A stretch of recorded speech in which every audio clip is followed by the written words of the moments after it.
Havertz sends Arsenal to the top of the English Premier League with a late clutch bullet header from across from Ben White.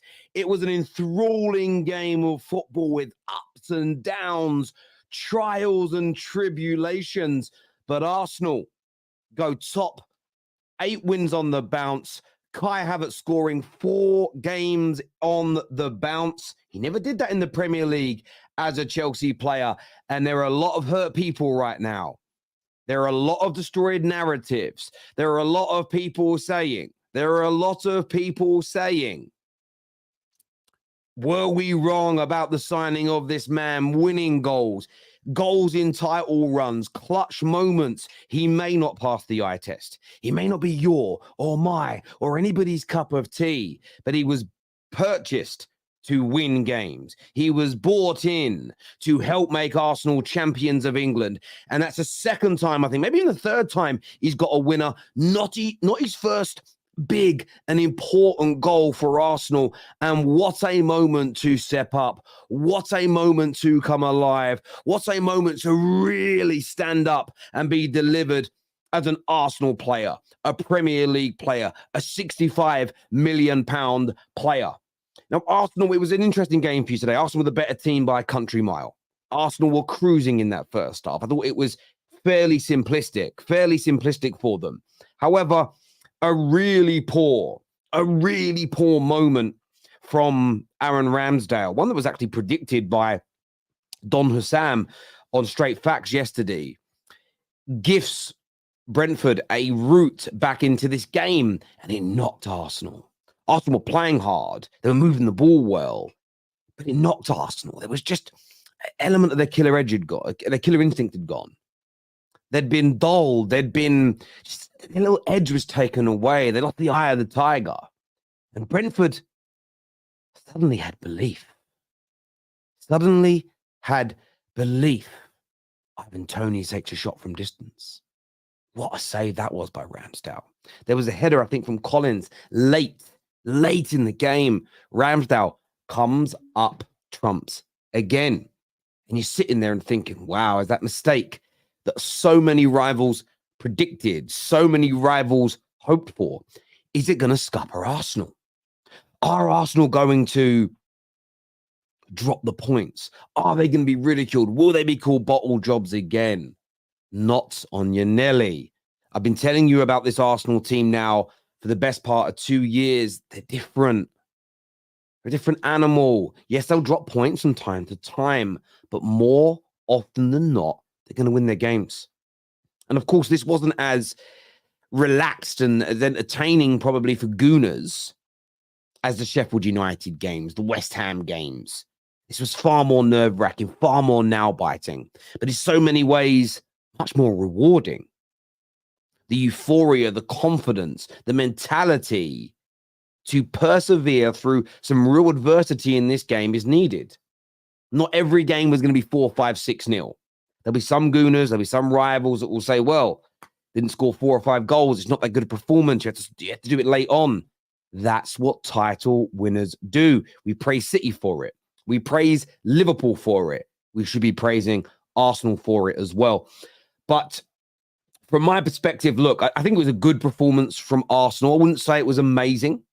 I think their approach play, the way they held onto the ball, the opportunities they created were good. But I do feel for large parts of the game, to only have 15 shots, I think it was, maybe a few more in the end. What does the stats say here? 17 shots. I think with as much of the ball as they had, 72% possession, the amount of passes in the final third, I do feel as though they should have created more goal-scoring opportunities, had more gilt-edged chances, forced second into more saves. I mean, Ramsdale probably had to pull off the better saves in this game. So there's definitely some food for thought, definitely some reflection here for Arsenal. There's no doubt about it whatsoever. But there were some standout performances. Of course, Kai Havertz, as I've already mentioned, he has silenced so many of his critics. I'm sure Lee Gunner is there with the stag. He's doing it now. He ain't saying 29 anymore. I'm only joking. I'm sure there are people that just are, they're blown away by the moment. But when it comes to the agendas, he's silencing people. 4 games he scored in. winning goals, clutch goals. The amount of Chelsea fans that said he would do nothing for Arsenal. He wouldn't deliver in any way, in any shape, or in any form. But you start to look at the numbers now. And a lot of gooners were saying, well, what are we going to do about Xhaka and these goals and these assists and what he gave us? Well, that's what 7 Premier League goals for Kai Havertz now. Declan Rice scored again today that I'm going to move on to in a moment. I'm going to say this now. I'm going to say this with chest. Kai Havertz has been a successful signing so far for Arsenal. It's £60 million well spent. He's scoring goals. He's creating. He's an important cog in the wheel.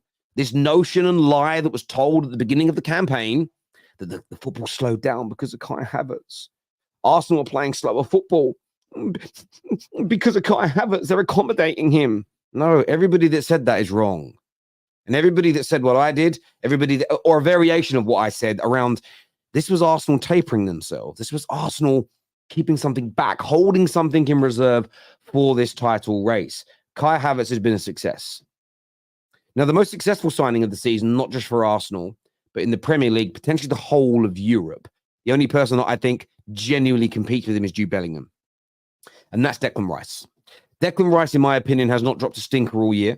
He hasn't dropped below a 7.5 out of 10 in every game he's played in. This man scores goals. This man creates chances. This man is a instrumental cog in the wheel, in the machine that is Arsenal. And often when it comes to who's been the best transfer of the season, people often like doing pound for pound. And I understand it, and there's logic to it. They may say, well, Maddison was only 35, 40 million, and look what he's delivered. Therefore, it's worth the pound for pound. He's done a lot more than someone who costs 105. That's logical. Makes sense. But where I'm backing Declan Rice on this is that the way he's handled the £105 million price tag, the way he's handled turning down Man City to join Arsenal, that in itself is astronomical. Look how many of the big money signings, both domestically and abroad, have failed, have struggled, have not hit the heights that they should have done. Declan Rice has stood up in every single capacity, and today was no different.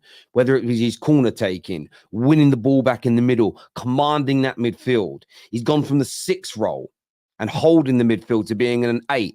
A lot of people said he couldn't play 8. I remember Dean Jones on the Done Deal show here waxing lyrical for 2 years about how Declan Rice and his family and everyone around him sees him as more of an attack, not an attacking midfielder like an Odegaard or a Bruno or a KDB, but a box-to-box midfielder that can operate on the edge of the area. He's adding goals to his game. I'm not even sure how many that is for the season now for Declan Rice. Someone will tell me in the live comment section. I didn't bother look. There's got to be 6 or 7 goals across all competitions, somewhere close to that. It simply has to be. And Declan Rice, for £105 million, is delivered for me the most value in the league this season. Clutch moments, winners, goals, dominant performances, and the leadership qualities that he has injected into Arsenal are nothing short of spectacular. And I thought today he was just phenomenal. And actually, there was a lot of good performance today. I thought Saka and Odegaard were a constant thorn in the side. I thought Ben White had another very good game, not just because of the assist in the inverted role that he plays. Yes, there was a goal scored, but I thought defensively for the large majority of the game, Arsenal were pretty immaculate. I really did think you were good again in that area. So overall, I don't think there's too much for Arsenal to be disappointed about. They went a bit dull. They went a bit blunt, I would say, after the Ramsdale mistake. They lost a bit of cutting edge. I think some nerves came in. But the way they persevered through it, a result like today is going to send Arsenal to the next level. These are gateway moments. They are those moments that you'll look back on as Arsenal fans in the future and go, that was a turning point. And today was one of them. They absolutely was. And rivals are going to be salty. They're going to say that I'm twerking, but that's just because they're angry, especially Chelsea fans today. You know, and I've always praised, when Chelsea have been good on the terrace, I've praised them. When they've been bad, I've criticized them. But listen, Winter Surfer, if you're watching, Don, if you're watching, all the Chelsea fans like that owe Johnny Minerals an apology. Johnny Minerals is the only Chelsea fan that I've come across who criticized allowing Arsenal to have Kai Havertz. Yes, they got £60 million for him, but Arsenal have been sold an asset that's potentially going to help them win the Premier League. And if they do go on to win the Premier League now, 6, I repeat that, at the minimum, 6 of those points were won by Kai Havertz winners so far. could reach 9, could reach 12 by the end of the season. Imagine Kai Havertz is the difference between Arsenal coming second or third and winning the Premier League. That is going to sting. That is going to hurt. That is going to, especially with the season that Chelsea are having, it is going to be like rubbing lemon and salt and coriander into an open wound. I don't know why I thought of coriander. I put some in some food earlier. I think that's why probably. It's going to hurt them so deeply indeed. It really is. Talk about the penalties. Yeah, listen, I will say that. I mean, Arsenal probably should have had two. There was a few refereeing decisions today that I looked at and thought were poor. So I've just waxed lyrical about Kai Havertz. He could have been sent off. He was already booked. He dived for a penalty. Referee didn't see it in real time. Once a referee doesn't see it, there's nothing you can do. You can't retrospectively with VAR send him off. I thought he was a little lucky. However, there'll be a lot of people that will say, Brentford robbed. Arsenal should have had about 2 penalties before that and a couple of penalties after it, right? So if we're going to be fair, both teams suffered with poor decisions today, in my humble opinion. The shirt put in from Brentford on Arsenal players in the box and it not being penalised at any point was crazy to me. Absolutely crazy to me. So I do think Kai Havertz will probably be sitting in that dressing room now when it all calms down and he'll probably be thinking, lucky referee didn't see that. Lucky the referee didn't see it. But at the same time, Arsenal, turned down 2 or 3, what I thought was stone wall penalties for me.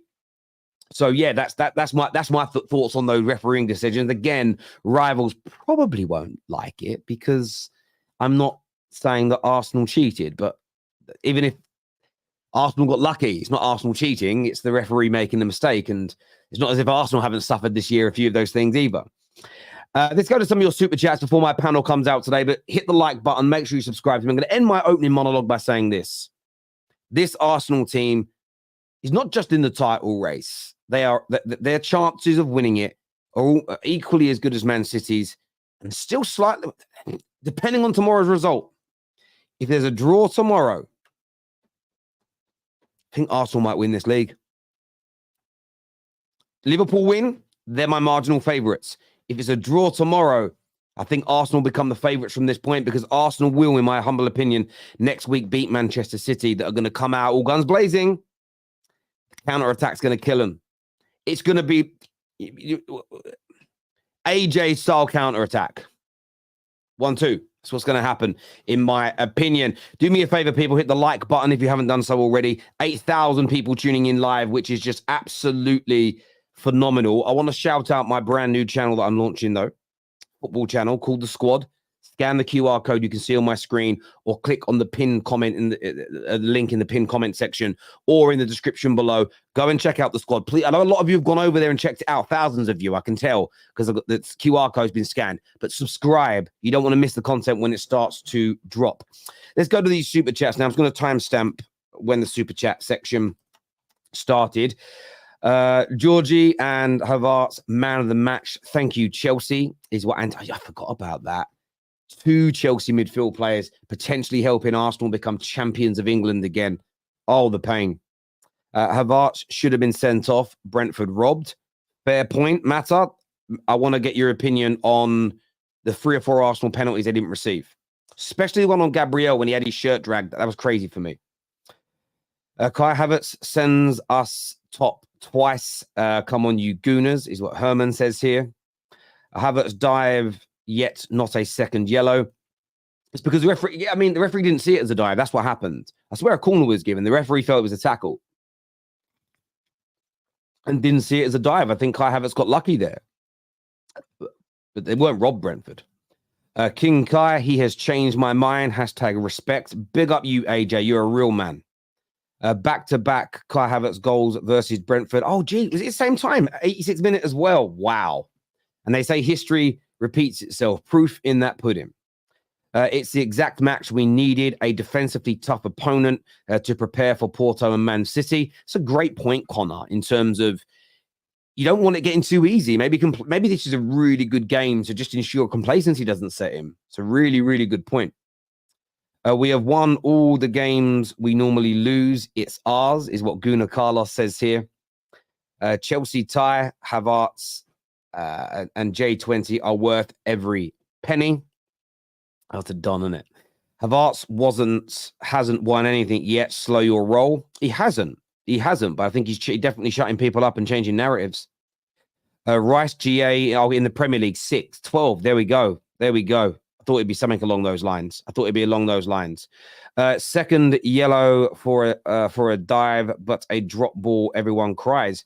Well, Liverpool, my religion. This is what I'm going to say to you individually, not to Liverpool fans as a whole. You turned around and said that those kind of mistakes from referees were irrelevant because Brentford, they could have defended the cross, couldn't they? Brentford could have taken their chances, couldn't they? Remember, if you want to give the same energy, if you want to receive the same energy, you've got to give the same energy in life. That is how the universe works. So any Liverpool fan that said we got lucky with that drop ball, you've got every right to say Arsenal were lucky with Kai Havertz not being sent off. But you, LFC Religion, who I respect as a super chatter, said it was irrelevant. So therefore, you being frustrated is irrelevant. The fact Brentford's tactics for the game was a combination of long balls and the dark art speaks volumes of our quality. The ball is in your court, City and Liverpool. London is red. Come on, you gooners. I mean, look at the Premier League table. Right now, the Premier League table is red. It's the wrong shade of red for me personally, but I'd much rather you guys be up there than Liverpool or City. I'm not going to lie.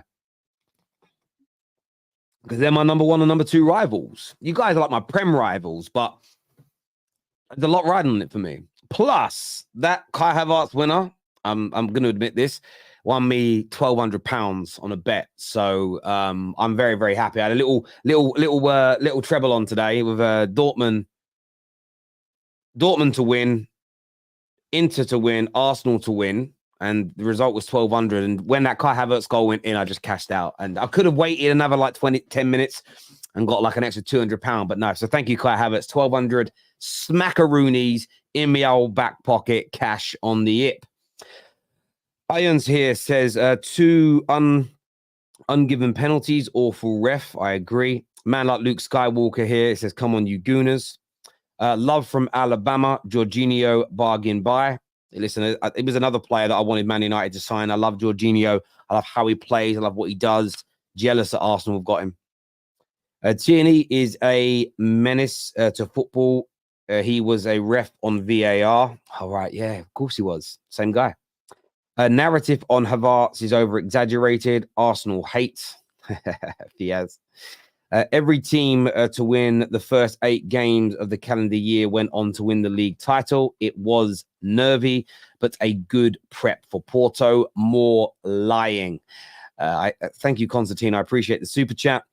And the magnitude of this weekend is overblown. If Liverpool lose and then Arsenal and City draw while Liverpool beats Brighton, Liverpool will go top in one result.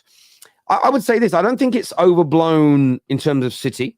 I don't think it's overblown in terms of Arsenal. Because if Arsenal would have lost and Liverpool would have won, suddenly there would have been that you've gone 1 point ahead of them. If they win, if you take 3 points off of you, they would have been 2 points ahead. They'd have been 5 points ahead. And then you have to have gone to the Etihad. Lose at the Etihad and literally Arsenal's season's over in terms of winning the league. So City, if they lose tomorrow, and then Arsenal goes to the Etihad and beat them, I don't think they'll win the league. So I don't think it's not overblown in terms of Liverpool. You're right, depending on the result for Liverpool tomorrow. But it is for the other two if results went wrong. I don't want to hear one word against my man Havertz. Not one word is what Stephanie has got to say. And there's betting on Arsenal seals the deal. Listen, not everyone gambles. You should always do it responsibly. I haven't actually topped up my account for about a year. It's all just pre-earned winnings. I take a bit out and keep a bit in there. I like a little flutter every now and then. But no, I haven't put a bet on who's going to win the league yet, to be fair. Viewers, hit that like button for me if you haven't done so already. Make sure you're subscribing. Panel time now. We've got Deo, we've got Sard, we've got Brandon, we've got my guy Sulz, we've got Matt as well on the show. I know Deniz is joining us very, very soon as well. But welcome back, gentlemen. Gunnar Sulz, to you first. Kai Havertz steps up and delivers. Hey, I remember when I had to defend my client all season long. Where are you haters at? Why are you gone quiet? Why is my office not being filled with the apologies right now? Because when you man wanted to hate on him, when he was going through a phase where he was embodying himself, he was trying to build his confidence up, you man turned your backs on him. And now you want to celebrate. Now you want to celebrate because it's all good. It's all rosy. Now you can put your neck on the line. Now you want to do it. Nah. You know what? The apologies are shut. You ain't getting none. You're out of the club. Yeah, Havertz, I've been saying it to people. Give the man time and he will deliver. The guy's won us 2 games against Brentford. One, he came off the bench, scored a header. Today, scored a header. And it wasn't just a header. It wasn't just a goal. It was this all-round game. Minute 1 to minute 90, this guy wanted it. This guy has been wanting it for the past few games. This guy from midfield to attack, whatever he's been asked to do, he's delivered. His defensive numbers have been up there. His attacking numbers are now coming up there. This guy is sensational of a signing. This is the reason why Arteta wanted him, because he is a Swiss Army knife. You want him to do different things. He's coming deep. He's coming into the attack. He's being a nuisance in both ends.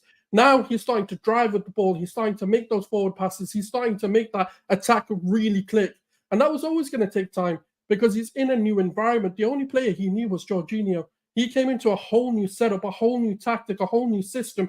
We talk about Jack Grealish going for £100 million. How long did it take him to get into the swing of things? It took him a whole season. When you look at Rodri, didn't play for his first season. When you look at these players that come into these tactically now systems, it takes time. He's been at Chelsea where there are no tactics, there are no football, there is no football being played at Chelsea. And you want him to come into a side that is so complex and your role is so defined and just do it from the get-go. This is what a Kai Havertz is when he's got confidence. And I'm telling you, this is the beginning of what Kai Havertz is bringing. I said this about Martin Odegaard, and now people are starting to see it. And I'm going to say this about Kai Havertz. This is unlocking his foundation level. This isn't even Kai Havertz at his best. There is so much more to come from him. And I'm telling you, this guy is going to be the most clutch player at Arsenal in the coming years. This guy is going to win us so much more than just a league title. And I'm telling you, he's going to be pivotal in the coming years to win us European success. Big words there. Brandon, I know you like me, when you made this signing of Kai Havertz, it was really, is this the guy? Is he going to move the needle? But the goals are coming. The match-winning performances are coming. The team looks brilliant with him in the side in terms of the overall play. Is he starting to change your mind, or has he changed your mind? I wouldn't go as far as saying that he's completely changed my mind, Tel. But what I will sit here and do is say, you know, Kai Havertz at this moment in time is proving everybody wrong, and that's all you want from a player who, you know, at the beginning of his start at Arsenal, a lot of people were criticising, not just me, not just Lee, you know, a lot of rival fans, a lot of Arsenal fans were saying, really, Kai Havertz, £65 million? Are you sure about that? Right now, you know, you have to sit there and say, well done, Kai Havertz. I think, you know, since the turn of the year, he's improved every single game that he's played. I think he was one of the standout performers again today. Like Sulz said, his overall play was very good. His hold-up play, his link-up play, he's starting to show us, you know, the basics that we expect him to do, but he's doing them to a very good standard. So, you know, big up to him. He got the goal as well, that won us the game, and he's showing that experience, you know, that experience that we need when it comes to, you know, moments like this where you need a goal, you need somebody to perform, and he was the one today. I also want to shout out as well, Gabriel Magalhaes, right? Because that guy, he was a difference maker today as well. You know, Brentford, they come to the Emirates, they try to bully us. That's what they were doing today. They were doing the bully boy tactics, holding on to players, pulling people down, you know, trying to time waste. Gabriel was having none of that. Gabriel is a leader and a fighter in this Arsenal team. And I'll even go as far as saying, right, people compare Van Dijk and say Van Dijk's, you know, the best centre-back in the league. And a lot of people compare Saliba to Van Dijk for obvious reasons, right? But I actually think Gabriel, aside from Van Dijk maybe, has been the best centre-back in the league for the past 12 months. Easy. That guy has been such a difference maker, not just in the defensive side for Arsenal, but also in terms of scoring goals as well. You know, he's been a major player, and he's mad disrespected. You know, mad disrespected by rival fans in particular. But some Arsenal fans still don't really rate Gabriel as highly as what he should be rated, in my opinion. He's been our best defender. Let's put it straight. I think he is at this moment in time. I think he is our best defender, no doubt about it. Declan Rice, you know, again, a very good performance from him. But aside from them three, if I'm being completely honest, and I've got to be completely honest, that wasn't great today. And look, I don't sit here and expect us to win every game 5-0, 6-0, you know, because that's just unrealistic. It's never going to happen. You're going to get games like this where it's a bit tight. But the one thing that I will credit our team with, and the manager as well, by the way, is we dug deep today, and we needed to dig deep. And that's what title contenders do. That's what potential title winners have to do sometimes in games like this. People will look at it, say it's Brentford, you know, they're 17th. They're fighting against relegation. They've not been great this season. And it doesn't help when you've got clowns like Aaron Ramsdale gifting goals as well. You know, I think that's his Arsenal career done, personally. And I'd be quite happy to see the back of him because, again, I'll hold my hands up and say, you know, the beginning of the season, I was sitting there thinking, is Raya and Ramsdale actually that much difference between them? I think we see it today. And no, again, that's harsh, man. That's harsh. It might be harsh. No. Let's be absolutely real. Ramsdale this season with 2 games could have had 2 assists. But guess what? Trossard and Nelson decided they didn't want to finish. Now, when you look at it, yeah, but you don't know the outcome. No, 1 second. He made a mistake. Raya's made a mistake. That Ukrainian roadrunner chipped him. What about that? If we're going to call out singular mistakes, let's call it straight. They both make mistakes. Keepers make mistakes, but we can't now say that's the back of him or that's it. I want him sold. Because if that's the energy we're keeping, I want that for every single player. Oh yeah, 100%. So look, you know me, yeah. I say it as it is, and I say as I think it is. Right with Ramsdale, he's already come out in interviews and said I struggle to concentrate. That to me today was a lapse in concentration by him yet again. Right, and okay. Second half, he picked it up. We can even sit here and say, look, he made potential match-winning saves for us in that second half. So it kind of balances itself out. But the one thing that we can say as well is that he has these errors in him. Okay, you know, Raya, you know, got chipped. He's made errors as well this season. But, you know, with Ramsdale, I don't know what it is with it. It's the concentration. I want to throw that question out that you put there, Brandon. Like, did those 2 saves in the second half? Does that atone? Because they for me, for you guys, they felt like match-winning saves. If those goals go in, you're 2-1, 3-1 down. Yeah. No, I agree, Tel. You know, it atones for the mistake that he made. But, you know, at the same time, how many times have we seen him make these errors? But he's only played 5 games this season, and I think you're just being sentimental by picking that one mistake. You know, like picking that one little error. Of course, he made a mistake, blatant mistake. Any goalkeeper should not make that kind of mistake. Definitely. Okay, but can I just say, right? Can I just say, everybody's sitting here now saying, "Oh well, he's only played 5 games, blah blah blah, this season. You know, it's an error. He atoned for it. Blah." Let's just say, for argument's sake, yeah. We didn't go on to win that game and we dropped points. Everybody would be sitting here. Don't lie to me and say you wouldn't. Everybody would be sitting here crucifying Aaron Ramsdale for the mistake. But we went on to win the game. So the point is, yes, we did. So the point is, we can point out his mistake and then say to ourselves, well, we now know why Arteta wanted Raya. Yeah. We can point out that mistake and we can let it stay there. Now, of course, with that kind of mistake, nobody's going to come in and buy him for 15 million next season. They're not going to want to buy him for that price. So we might as well keep him as our second goalkeeper and just keep until he gets better. And Raya stays number 1. And there's nothing wrong with having two good goalkeepers. One shot stopper.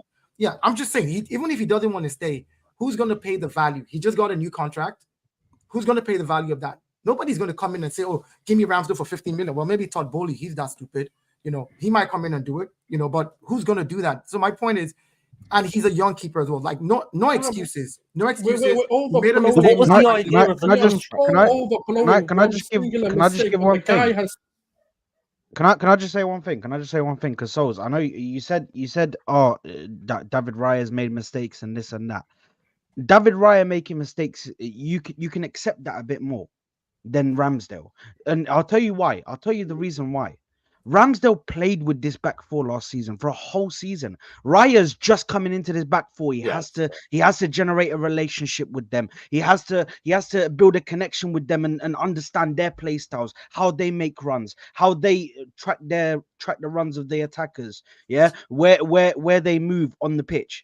Yeah, but when Ramsdale comes in and he's played with these centre backs, I'm sorry, but bro, you can't be making mistakes like that if you've been there and you have played them.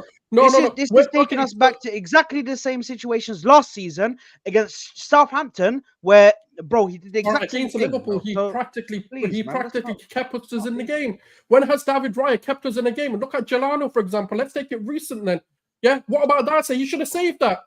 You should have saved that. If we're being absolutely real, any fucking keeper should have saved us that. In the game again. That's just a wonderful shot, bro. Oh yeah, so has Ramsdale. Ramsdale's kept us in so many games as well. But this whole notion that Ramsdale's the guy that we want to put on the chopping block, that's the hypocrisy I hate in Arsenal fans. Keep the energy the same. If we can't call out the players for the same reasons that we're calling Ramsdale out, I want to call this hypocrisy out because we have this sentimental attachment to certain players, but then certain players don't get that leeway. The man has barely played. He's rusty. He's made a mistake. He's also made up for it.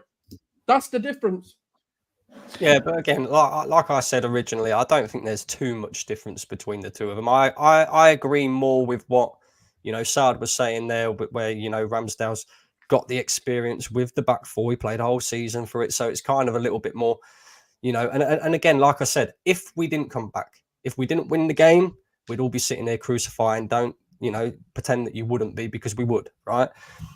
The other thing that I wanted to say as well, Mikel Arteta, big up to him, because again, I think he got his substitutions right today. He brings off Trossard, brings on Jesus. When we go 2-1 up, we could go for the third goal. He shores it up a little bit, brings on Thomas Partey, takes off Odegaard. I think that's the right move. And since the turn of the year, again, massive credit has to go to him, because I think pretty much every decision that he's made in terms of his starting lineups, in terms of his substitutions, I think have been absolutely spot on as well. So, yeah. Yeah, I hear you on that. I'm going to go to man like Kaz. Good to see you well and working again, bro. As a rival watching this, as a Man United fan, as a rival, talk to me. Sorry, my thing was on mute. Terry, we're on loan. I need Arsenal to win this damn league. Yeah. Any Chelsea fans or any other fans, I won't swear. I don't give a crap. Yeah. If you're not a Manchester United fan, if you don't want Arsenal to win this league, I celebrated that goal like it was Man United. How about that? Yeah, look, Man United top on, yeah? I celebrated that. Yeah, I twerking for them. I don't give a crap. Yeah, I don't know why Arsenal fans are in here arguing with each other when you're top of the league. You didn't think you'd win in the last minute. Let's be real.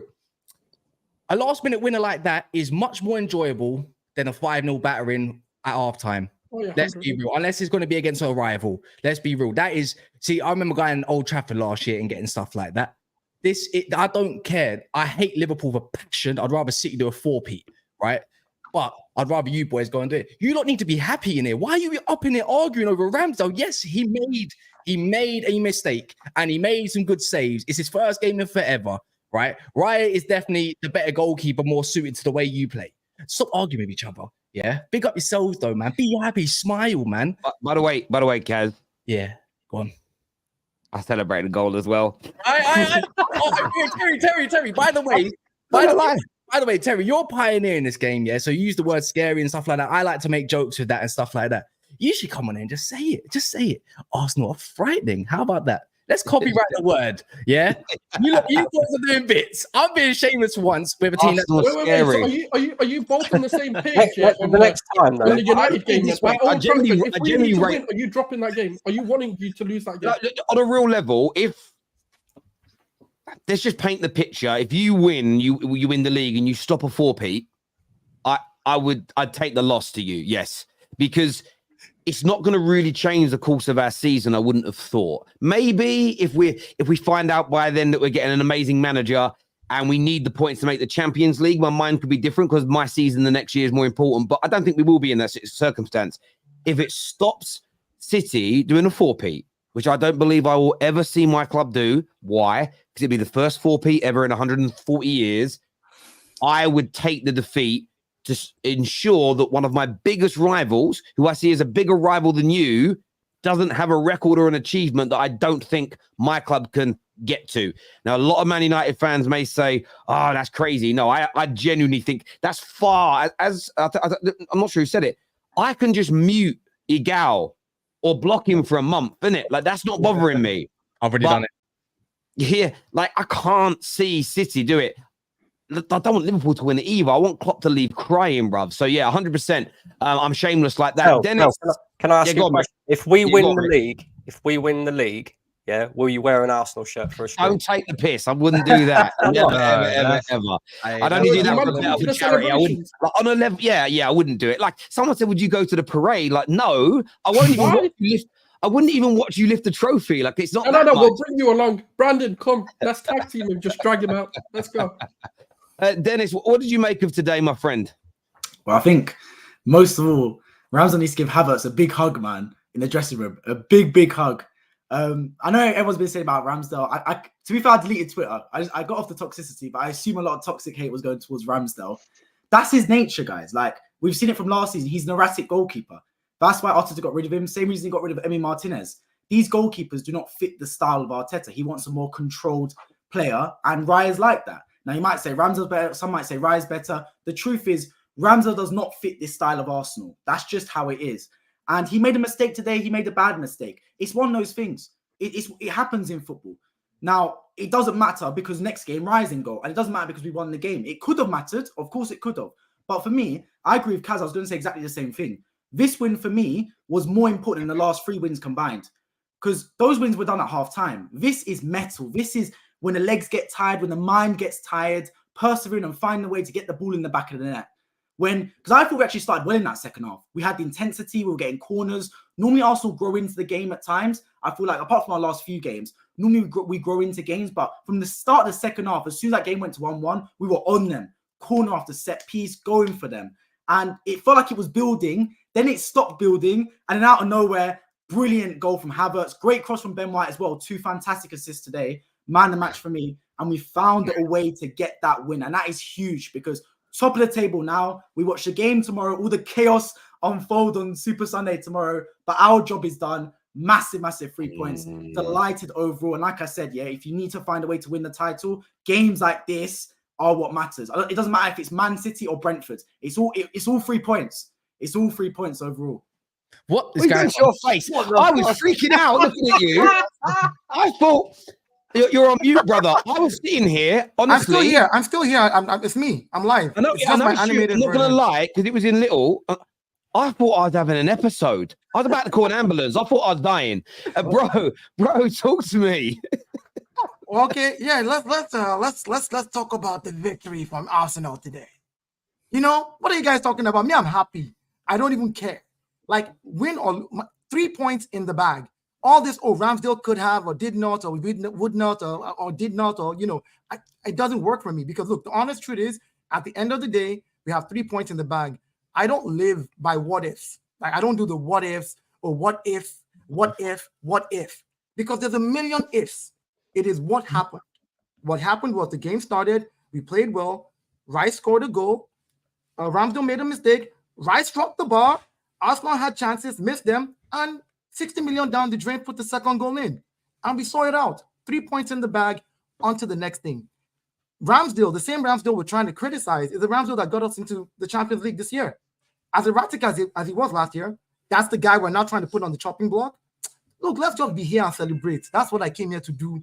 I came here to tell all the haters. I said it the last time I was here, we're going to beat Man City 3-1. I'm saying it again. I'll keep saying it every single time I come up here until the day of that game. When that game is over, I'll be here again. This is what's going to happen to most of them when we're done beating Man City.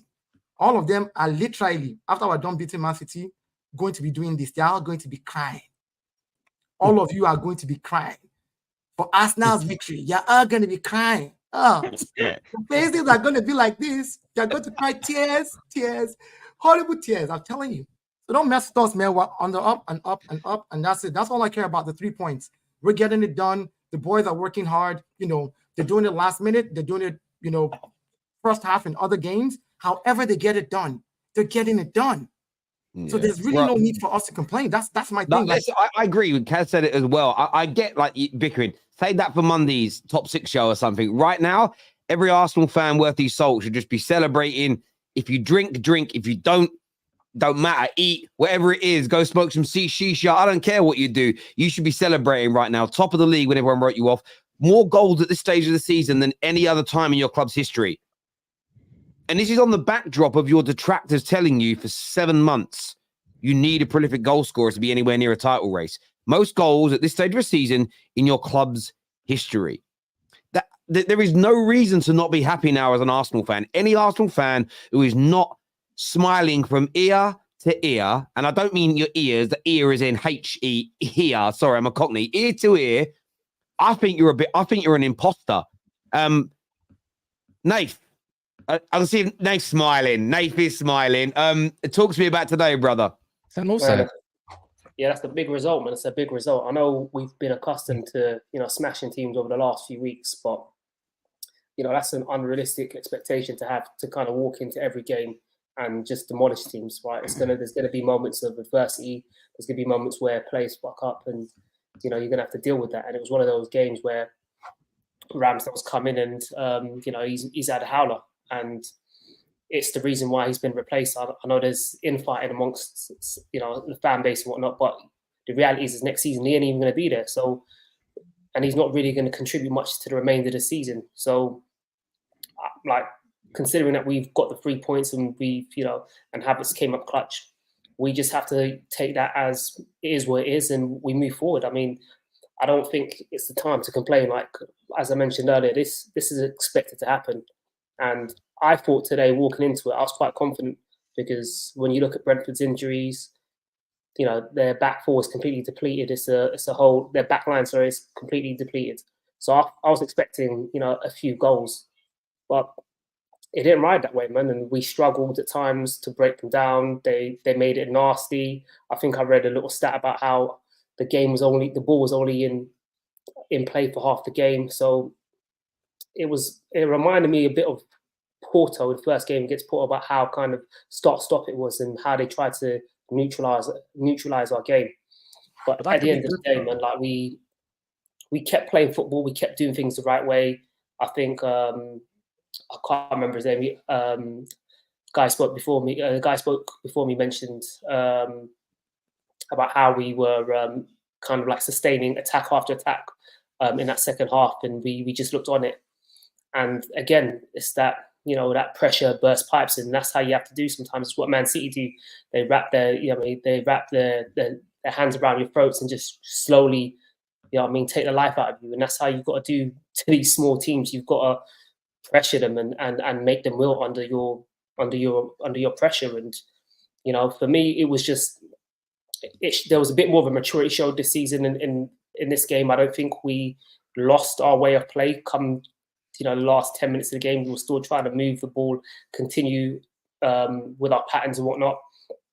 And then obviously Ben White doing what he did. I mean, for me, he was probably the man of the match for me because he kept on going. He was a threat, set up the first goal, the ball for the second was the shoot. And then it's nice to see Havertz actually, getting that recognition because, I was one of many detractors, and, I was happy to be proved wrong, but I wasn't confident about the signing. And for him to play a part, I think that's 4 points he's helped us gain against Brentford. 6 points he's helped us get against Brentford. So if we were to win the title, he's played his part because those are really big moments, and it's good to see him coming to his own and contributing. But all in all, man, it's a big fucking result. And with the game on tomorrow, we can sit back and then chill out, relax, watch it, enjoy it, and you're done your business. And I think that's the most important thing in a scenario like that. We have some super chats here I want to jump into. Just I don't want to disrespect the super chatters. We've got 36 of them. So this here says, us Chelsea supporters need to stop bagging Arsenal and appreciate the football they are playing. They are light years ahead of us, and we are in the mud. Well said. Yeah, look, I agree. I agree. I just look at it from a simple perspective for me. Seeing so much, it's not even trying to. I'm not even trying to dig at Chelsea. Like they know they're having a bad year, but it's sort of like Kai Havertz misplaces a pass. They're buzzing. I'm sitting there going, if that's all you guys have got, like you're in trouble, you know. Rambo did make a mistake, but he also did save us a couple of times in the second half. Shouldn't go unnoticed. Not an easy thing to do, considering the first half. Probably has his last game. Wish him all the best. Lovely super chat. That as a Liverpool fan, I'll say this on tomorrow: if City win, the title is theirs. If Liverpool win, the title race continues. If both draw, Arsenal wins the title. Do any of you see it being that clear cut? Like tomorrow, the result is going to determine who wins the league, or do you still see there being many more trials and tribulations? I don't mind if many more trials and tribulations. Personally, I mean, historically, you know, titles are never run that easy. So, from my perspective, if City and Liverpool draw tomorrow, I don't see. You know, we still got to go play City. We got to go away to Tottenham. We got to go away to United. There's still a lot of football to be played. Villa have got a part to play in it. Tottenham have got a part to play in it. United have got a part to play in it. So I think it's a bit, too easy and simplistic to say, yeah. No, yeah, I think most rival fans are only just saying that just to appease us. Like, oh, if we draw, then you're going to win. Like, that's what they're trying to do. They're trying to play mind tricks. You're doing Mourinho. You're coming on the press and saying, "Oh, well, if Liverpool and Man City draw," then I would say this. Yeah, I would say this about that's what they're doing. Rivals almost want Arsenal to be at the top, so that if you don't win it, they can say you bottled it. It's been annoying them that you've been second and third most of the year, and they wonder why. They always say, "How do you know this?" I've been in this game before this was a game, and talking the social media world. Can smell that bait shit a mile away, bruv. You know, like if you're from. Like, I don't know how many of you are from council estates, but you know when you can spot a unmarked police car a mile away, like that. It's just you know it's a police car. Or the way they dress when they're acting like they're really on the. You know what I mean? The hoodies just no one dresses like that. It's just See you later. Arsenal fans need to calm down, get over the line first. Is what Meta has got to. They should celebrate today 110%. 110%. Stop that shit. He's got a bit of a point though, because last year, right? Up until this stage, we were still cooking. Like this time last year, we scored the winner against Bournemouth with Reece Nelson. We fell apart in April and May last season. So relative, if anything, we're slightly worse off this season than last year based off points. I disagree on that thought process because I think our football's better this season personally. And I think the way we've set up as a team is stronger. But I do hear it because the crunch time is still yet to come. End of March, April, May is when it really starts to kick into gear. So they've got a bit of a point. There's no point in getting all excited now. I understand the celebrations. I'm celebrating myself, but don't get ahead of ourselves. Like a few weeks before, everyone was saying, "Oh, we can't lose a game. I can't see us losing." We damn near almost dropped points today. So you can never get ahead of yourselves. You got to keep business-like mentality, man. Like Man City is like clockwork with them this time of the season.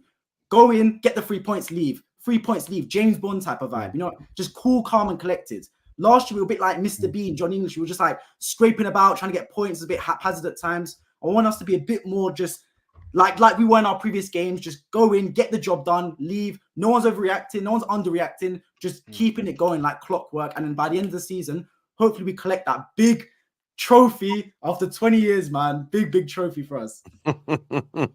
I bet you do. This here from MP, he says, Terry, I was probably the first to back Kai. I even messaged the guy on Twitter and Instagram. I always believed in him, and he's still young. He has so much to offer. Let's start appreciating him more. Like, Matt, do you feel like that? I mean, I know you're in the group chat. You back everything Arsenal do all day, every day. It's I totally said it before. You do need a girlfriend, but like in terms of backing Kai, is it about time, in your opinion, that more Arsenal fans got behind him? Yeah, he's still young, and that's sort of a big point. Like, you think of Kai Havertz, he's been in the Premier League for I think over 5 seasons now, or close to that. So he's still 24. So I still think he's got so much more to offer. What I would like to see more from Kai Havertz is sort of more assists, I'd probably say, because goal scoring, we know he can do that. And he's starting to do that quite consistently now. But what I want to see more from him is to be involved in, the build-up play, and for him to pick up assists along the way. I hear you there, my friend. Thank you. This here says, big up my guy, Terry. Thank you. Says, the main difference maker today is Ben White. He is so good these days, and Arteta summer signing is cooking. I thought Ben White was excellent today. Everyone makes mistakes. How you react matters. It's very true. It's very, very true. Ramsdale, great goalkeeper, terrible decision maker. We'll say great. I'd say good. I'd care about the language, but he's a good goalkeeper. He'll go somewhere good. Ramsdale made the same mistake last season, got lucky. The thing is, though, the mistake he made today, the amount of goalkeepers that make that mistake every season now is crazy. You used to see a mistake like that once every 4 or 5 years, 20 years ago. Now, I swear we see that about 10 times a season minimum. I swear we've seen it from Edison this season as well. Edison, I've seen it from Edison. I've seen it from Edison and Allison. Like, at least twice a year they get caught. It's the pressing from the front, because the pressing from the front is so deadly now. Players are just going as soon as they see the goalkeeper's got the ball. If they even have if there's even a slight thing in their mind where the goalkeeper isn't comfortable on their feet, straight away they're onto him. I think with Ramsdale, where Ramsdale gets criticised is because it's a running theme. I think it nearly happened in the first game against Brentford, happened Southampton last year, so it's become quite a common trait of his. So I think that's why. What doesn't help Ramsdale, though, and I will say this, is when you go out and do interviews where you say, I can't concentrate properly and stuff like this, you make yourself a target, because it's kind of like Jesus. Rashford done it at Man United, where he said he doesn't like playing it as a 9. So now when he's in a 9 and he looks disinterested, we go, well, we know he's disinterested because he said he doesn't like playing there. Sometimes the best thing you can do is keep your powder dry and say nothing. The difference is security, I think he means to say. Their security. Raya is more commanding. Ramsdale leaves you nervous and makes boneheaded mistakes. Better ball distribution. Ramsdale is a better shot stopper, but Raya suits our style. It's fair. Nail on the head. Also, another thing about Ramsdale compared to Raya, crosses wise, I'm far more comfortable with Raya in goal than Ramsdale. Like he vacuums all those crosses, man, like a magnet to that ball. And then his distribution as well is fantastic. I thought Ramsdale, to be fair though, he had one killer throw that Trossard should have done much better. If it was Martinelli, he's away, but Trossard's a bit slow. Overall, I think with crosses, I prefer Raya. I will say that. Can there be somebody else as well? Like we talk about the wrong players, I reckon, as well, slightly. Like can we talk about Odegaard? He's an alien. Like, honestly, like the dying breed, the number 10s, the Phil Fodens, and all of that stuff. Madison's. Odegaard is ridiculous. You know what I'm saying? Like, I see him in like thread the needle how many times today and dictate where he needs to, drop deep when he needs to.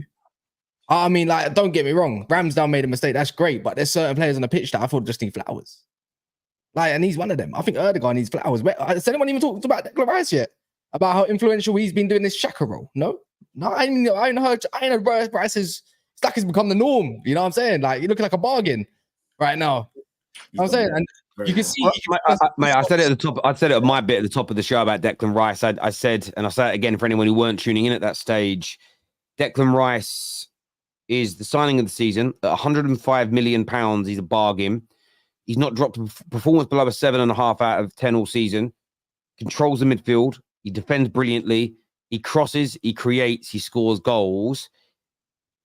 He's the best midfielder in the league this season, without a shadow of a doubt. And sometimes people want to make the signing of the season the pound for pound best. Yeah, but he only cost 20 million. So what we're getting out of him for 20 million is huge. I think handling the pressure of the £105 million price tag and rejecting City, coupled with his performances, it's one of the greatest signings a Premier League club has ever made. When you look at the pressure behind the signing as well, he's just phenomenal. And I agree with you on Odegaard as well. He's just, look, I know they've got a lot of good players there right now. I still don't understand why Real Madrid got rid of him. I'll be honest with you, I still don't understand it. It's a weird one to me, but I think a lot of Arsenal fans are getting like we're used to seeing Odegaard do good in the last like 6, 7, 8, 9, 10 games. Rice as well has been consistent all season. So I think the reason why we keep picking on other people to talk about them is like they're like the standout player for that, like Kai Havertz, for example. Like a lot of fans are like, no, Kai is bullshit buy, 65 million. Who's paying that for a player like that from Chelsea reject, you know? So I think when we see him do stuff like this and where he's playing consistently, like he scored what in the last 3 games? 3 goals in the last 3 games, like back to back. And this was Kai Havertz that people said, oh, we gave him a pity penalty at the beginning of the season. So I think that's why we kind of like pick on them and talk more about them. But today, Ben White, amazing. Ben White on the right flank, amazing. How is he not in the England squad? Declan Rice. This guy will never get called up for England because of Southgate. But I'm telling you right now, he is one of England's best defenders. Yeah, but that happens in life. Eric Cantona didn't used to get called up for France, and he was probably one of the best player in the world at the time. But he had a bad relationship with the French FA. These things happen, mate. Sorry, you were going to say something, Nath? Yeah, I was just touch on Declan Rice. The reason why maybe we don't speak about it is because the performances have been so exceptional throughout the season that the bar is just that high that sometimes we feel to touch on other players that maybe might not get the same shine. Or, for instance, in circumstances with Ramsdale, who hasn't played this season, so that comes into it. But players like Odegaard and Rice, have been exceptional for the last few months. And I touched on it last time I came on here. Like Odegaard to me is play like our David Silva.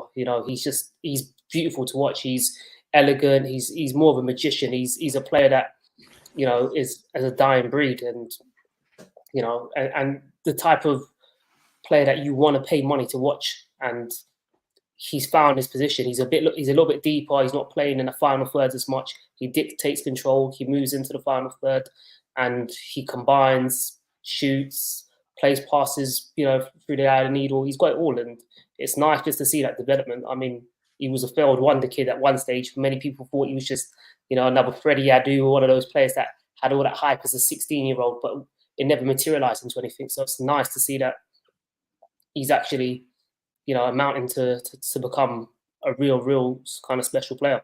And there's a number of players like that though in the Arsenal squad. When you kind of go through it, Odegaard fits that bill. I know he went and did well at West Ham first, but Rice was tipped as a kid to be a star. Chelsea let him go. You've got Kai Havertz that was killing it in Germany. He came to England with big hype. Most Chelsea fans basically ushered him out the club. You're a bum, and now he's starting to come alive again. It's really interesting that Arsenal have got a number of these players in their team and in their squad who Arteta seems to be rejuvenating them or getting the very best out of them. It's again, as a Man United fan, I want you guys to stop City and Liverpool. But as a Man United fan, I'm also really pissed off and jealous that you guys are doing it. And I look at my club and just think, bums. We can't even get a triangle guy and Terry, mate. I know. And you know what? Another thing I ain't heard. It's like Arteta's like substitutions. No one spoke about that. Because you know what? Your fan base loves arguing with each other, and I don't get it. I really don't get it. Like, you want to pick out the bad stuff and nitpick. It's like, fucking hell. Now, somebody mentioned the substitute. I wasn't here. Yeah, you weren't here. Yeah, Brandon mentioned that a little bit earlier. This here says, George says, Liverpool fans probably feel the same way we felt last week when they played Nottingham Forest. Title race will be lit this year. Bring it on. Yeah, there will be some City and Liverpool fans all around the world right now will be feeling sick. Yes, they really will. Crushing defeat, man. I remember crushing to lose it. No, it will be. I remember my super chat saying Havertz needs time to settle into Arsenal, and Brandon dismissing this point. Can you see the difference now, Brandon? I mean, in fairness to Brandon, he says he hasn't changed his mind yet, but he's praised him very much for his performances. And Brandon's good like that. Like, Brandon has his opinions and he's entitled to them. But when he gets things wrong, he holds his hands up. This super chat, though, I wonder when Lee will start saying Kai Havertz's name. Well, me and Lee spoke about this on Straight Facts probably back in October, November. And I said to him, what would Kai Havertz have to do to convince you, not that you like him as a player because everyone has a preference, but for you to say it was a good signing? And he said back then, nothing. And I've seen him celebrate his last 3 goals. So he's starting to thaw. How can you say nothing? That makes no sense. Nothing, So like, even if he wins us the Champions League, nothing. Yeah, but I know what Lee done there, and this isn't a shot. This is the truth. Lee, when it comes to last year when he said I'd back Arteta if he got into a title race and finished 5 points off top, he had to then put a lot of context onto it why he's now not backing the manager, right? Because it happened. I think what Lee doesn't want to say is, well, if he wins us 5 games with the winning goal, then I'll back him. Because then if he does it, there's nowhere to go. So I think Lee just says nothing. And then, of course, in reality, there will come a point if Kai Havertz keeps playing well, keeps scoring, you start winning things, where at the very least he'll probably call him Kai Havertz and celebrate again. I think that's what it is, really, with Lee. But Lee's just, 8 games is the longest winning streak in the Premier League this season. Good to see the subs make a difference. Mikel is cooking. It certainly is. And up next is City, right? Yep, away from home. My God, what a game that's going to be for us all. Because I said I'm going on loan to Arsenal for the rest of the season. Now I'm doing it. Only meh performance from Deckers in the Fulham game. Yeah, I can't remember that. I'd probably say West Ham at home as well. Probably wasn't his best game. I think he gave away a penalty in the last minute. Yeah, I love his power as well of Declan Rice, man, because Arsenal throughout our time have always had technical players, but synonymous with the Wenger sides was power. Vieira, Petit, Gilberto Silva, like strides, athlete sort of players, and Rice has that, man. He was a real athlete in that midfield. Gives you that workhorse mentality alongside the technical ability, and he's adding goals to his game as well. And also going forward, about the Arteta point as well, I think we've actually got better as well. I've seen what Arteta's coached us in the season. One thing for a fact, this game I was impressed with. When the ball goes out wide to Saka in the corners, normally it breaks down. But I feel like our triangle work between Ben White, Saka, and Odegaard today, with Havertz linking in as well, was much better in this game than it has been. And it has been much better, to be fair, this calendar year than it was in 2023. I feel like we're getting much better in those little tight areas, knocking the ball about, creating misdirection, and getting to the byline for crosses. Whereas I feel like in 2023, it kept breaking down when I used to double team Saka. We kept saying, oh, nothing's happening. Saka's getting double teamed. How are we getting out of it? Seems we've found a way to get away with it now. And hopefully long may it continue. No, listen, I think he's just been phenomenal. He really has been. And just, I was so desperate for Man United to sign him a few years ago. I was gutted when you guys got him because, having said that, it'd have come to my club 2 years ago and we'd have ruined him by now. Don't anger the football gods with that 3-1 for Arsenal. Etihad, mate. I'd gladly take a deflected 1-0. I'll take anything, man. Terry, how do you get hold of Deo? I need to know the software he's using. Yeah, I've already put it in the private chat. How are you changing your face like that? In the private chat? Yeah, like, what's the filter you're using? It's not so. There's a software that I use through my phone, and I wirelessly connect through my phone. So I have a whole virtual studio at home because I do VR and AR. So that's what I do for a living. We're going to talk about this because I'm honestly just thinking about some of the thumbnails I do and some of the reaction videos I do. Some of that stuff would look amazing. It's just like I switch cameras, so I can switch exactly. So this is the camera that I'm using for the filter, and so I just switch to that camera instantly, and then I can go into the software and decide, okay, what am I going to be? I don't know, be a toddler. What the hell? All of you that just think that you can come here and insult Arsenal, it's not possible, man. But winning the league.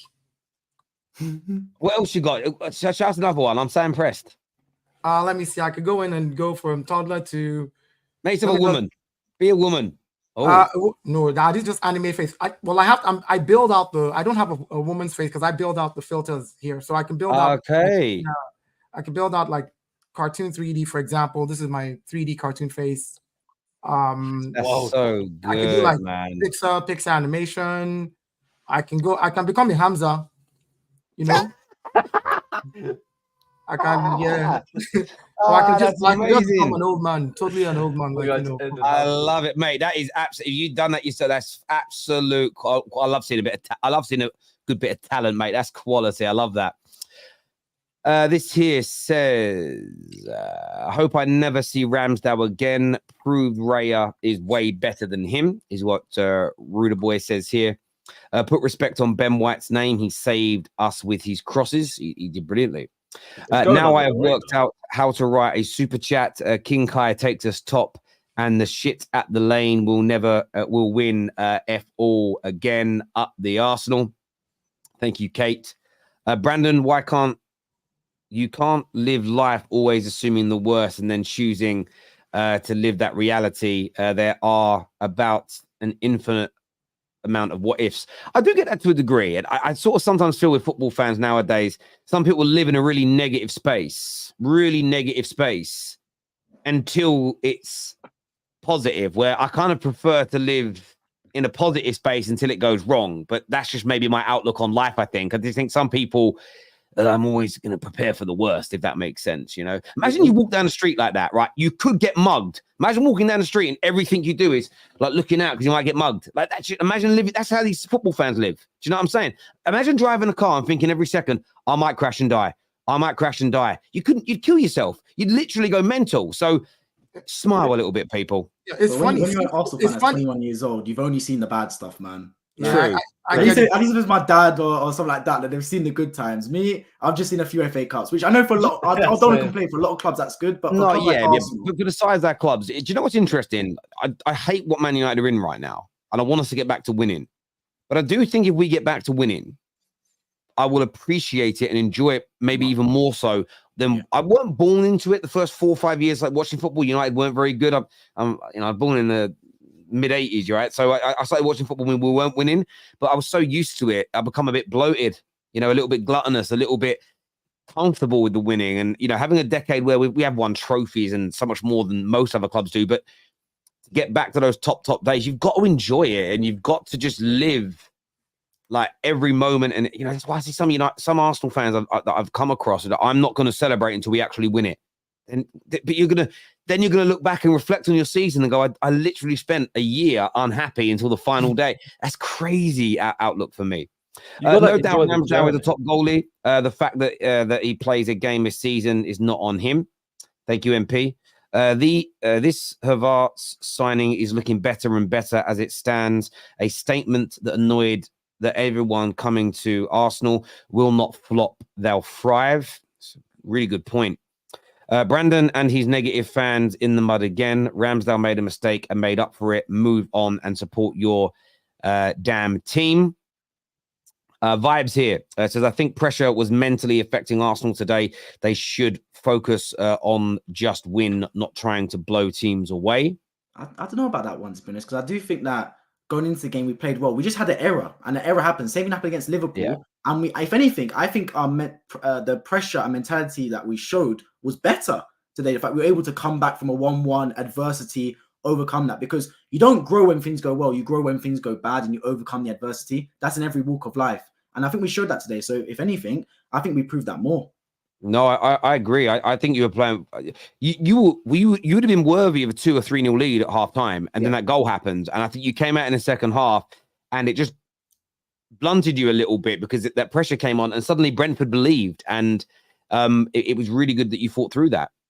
We won, by the way, in case rivals saw the last few minutes and got confused. Keep the same energy for Raya as you hold for Kai. Ramsdale needs to clear the damn ball. Fair play to Terry for celebrating. Doesn't mean he's an Arsenal fan, just had enough of City. But listen, I've been called, I don't really care if I get called a fake, I get United. I've actually had United fans message me saying I'm no longer subscribing to your channel because I no longer believe you're really a Man United fan. And I'm like, bruv, I want Arsenal to win the league because it's better for my club. It's the best of a bad situation. But trust me, I'm from when I finish, I'm going to pick my boy up, Phil. We've got UFC tonight because one of my oldest friends fighting in the UFC tonight, making his debut, man, like Michael Venom Page. After all these years, 25 years, I know that man, and he's making his debut there tonight. So could be ending the stream, having a few drinks with the boys and watching our guy. But just next time I'll get one of my actual friends I grew up with them. So what was Terry like with Arsenal when he grew up? They'll tell you. I hated the bastards. I won't be surprised if Fergie and Wenger are rooting for Arsenal to win. Yeah, definitely. In my humble opinion, Kaz was right. If you're a Man United fan and you want Liverpool or City to win this league over Arsenal, you don't understand Man United Football Club. And I know that people don't like when you say that, but they're our biggest rivals. And on top of that, they can create. By the way, if it was Arsenal up for a 4-peat, I wouldn't want you to do it. If Arsenal were about to equal how many league titles we've got, I wouldn't want you to do it. It's record being taken away from us and smashed and surpassed. I don't understand it at all. Are we calling out Havertz's 2 yellows, Terry, or only when it's against Liverpool? You got angry.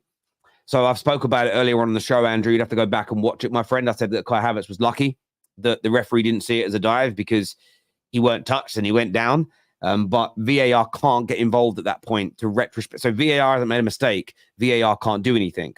But what I also said is that Arsenal should have had 2 or 3 penalties in the game, and none of them were given either. So I thought it was a shocking performance overall by the referee on all those big decisions. So absolutely. Havertz has 4 goals in 4 games since Burnley. Yeah, and he's never scored in 4 Premier League games on the bounce for Chelsea. First time ever he's done it. So form he's in right now is probably the best of his Premier League career. Boys, I want to thank you both for coming on. As I say, I'm going to shoot and go get myself ready for an evening in watching the UFC. Good luck tonight. You're not going to be watching this, most likely, but Michael, I know there's certain someone that'll be looking down on you. Absolutely proud as punch tonight with what you're about to go and do. Good luck in the octagon tonight, my friend. The panel, you've been absolutely amazing as ever. To everyone who's tuning in, take care. Goodbye. God bless. And I'll see you all again very, very soon.